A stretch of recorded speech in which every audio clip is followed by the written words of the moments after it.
El Imperio Romano, 27 a.C. a 476 después de Cristo. En el año 27 AC el Senado de Roma le concedió a Octavio el título de Augusto, elegido por los dioses, iniciándose la última etapa de la historia de Roma, el Imperio. Octavio Augusto se convirtió en el primer emperador romano e inauguró una nueva forma de gobierno. Concentró en su persona todos los poderes civiles y militares. Convocaba al Senado, reunía a los comicios, nombraba a los magistrados y dictaba todas las leyes que se aplicaban. Fue nombrado cónsul vitalicio y jefe del ejército con el título de emperador. Además, se convirtió en la máxima autoridad religiosa al nombrarlo gran pontífice. Incluso a su muerte fue divinizado. Lo que hizo que en el futuro la figura del emperador se convirtiera en el centro de un culto imperial sinónimo de fidelidad a Roma.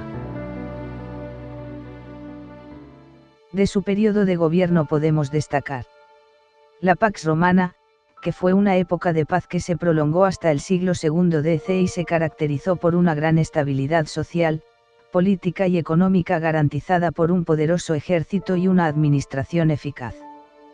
Las conquistas territoriales. Bajo su gobierno el imperio alcanzó su máxima extensión. El limes del imperio en Europa iba desde el este del Rin a Gran Bretaña, península ibérica y el Mar Negro.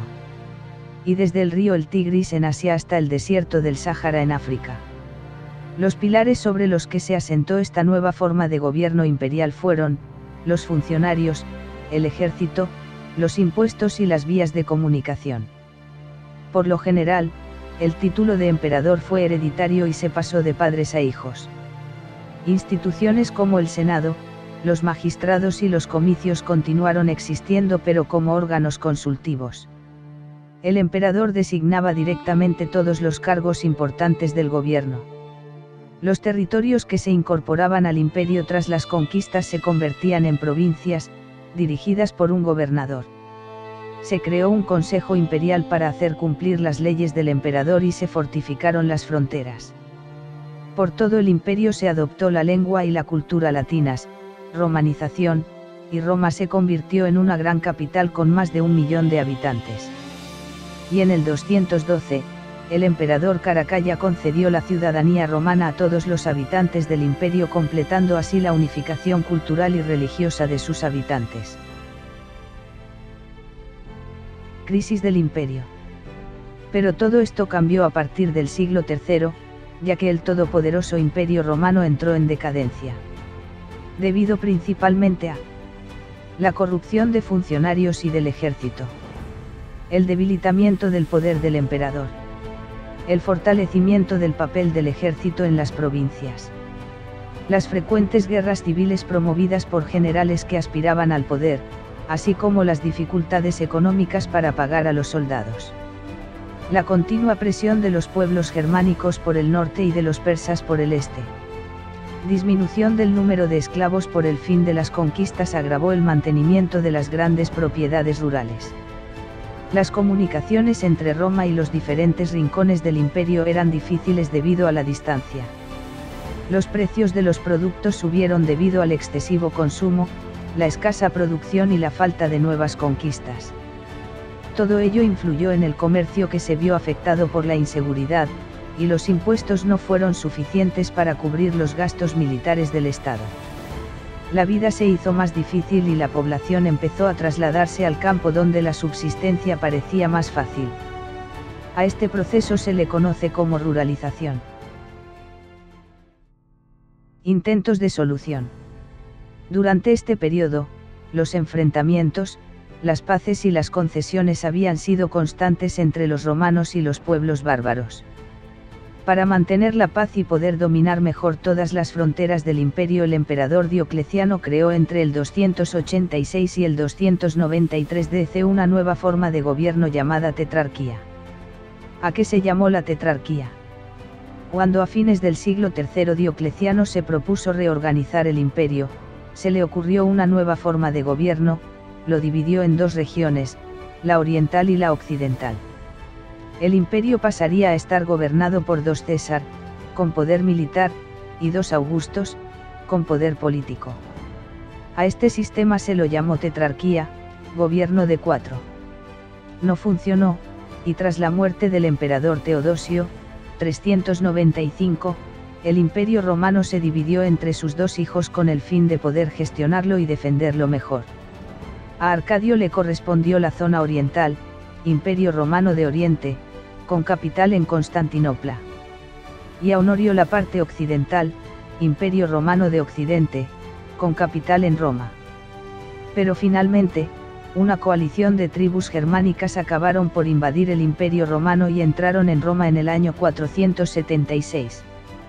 De esta manera finalizó el Imperio Romano de Occidente. Con la caída del Imperio Romano de Occidente se inicia en Europa una nueva época histórica, la Edad Media. Un periodo que marca el fin de la antigüedad y el inicio de una etapa de oscuridad cultural en la que se irán formando las nuevas monarquías medievales que lucharán entre sí para obtener el poder.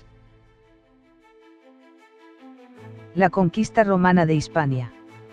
Hispania fue el nombre con el que los romanos denominaron a nuestra península ibérica.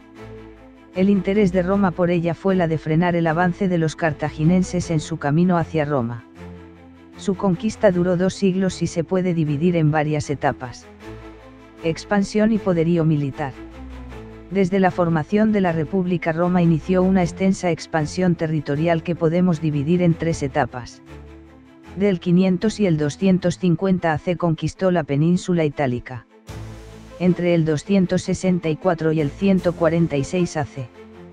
Roma mantuvo enfrentamientos con Cartago, una colonia fenicia del norte de África, por el control del Mediterráneo. Lo que les llevó a enfrentarse en 3 guerras púnicas, que finalizaron con la victoria romana, 146 AC, y la conversión en provincia de los territorios cartagineses.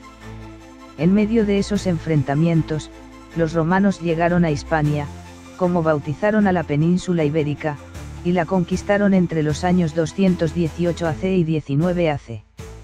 Entre el siglo II AC y el II DC los romanos conquistaron Grecia y el Mediterráneo oriental, y completaron la ocupación de Hispania, Galia y Britania en Occidente, y algunos territorios de Europa central. Siglo III a V crisis y desaparición del Imperio Romano de Occidente en el año 476. El Imperio Romano de Oriente, Imperio Bizantino, se mantuvo hasta 1453 cuando fue invadido por los turcos. Los límites fronterizos del territorio romano que les separaba de los bárbaros, como los romanos designaban a los extranjeros que vivían fuera de sus fronteras, se conoce como limes. El ejército. Roma no hubiera podido lograr esta expansión sin su ejército. Cualquier ciudadano romano entre los 17 y 60 años era un soldado. Y si no se incorporaba al ejército cuando era llamado, se le consideraba un desertor y perdía la ciudadanía, pudiendo incluso convertirse en esclavo. La organización básica del ejército era la legión, formada por unos 5.500 soldados. Los legionarios romanos iban armados con una espada corta, lanza y puñal. Se protegían con casco, armadura de cuero y metal, y escudo. En principio sus miembros no eran profesionales, sino ciudadanos romanos que se alistaban cada año. Disponían además de diferentes máquinas de guerra para lanzar flechas y piedras, o derribar fortificaciones, arietes. A finales del siglo II AC se creó un ejército permanente y se instauró el oficio de soldado. Recibían una paga y cuando se licenciaban recibían un lote de tierras, generalmente en las zonas de reciente conquista, ejemplo de Emérita Augusta o Valencia.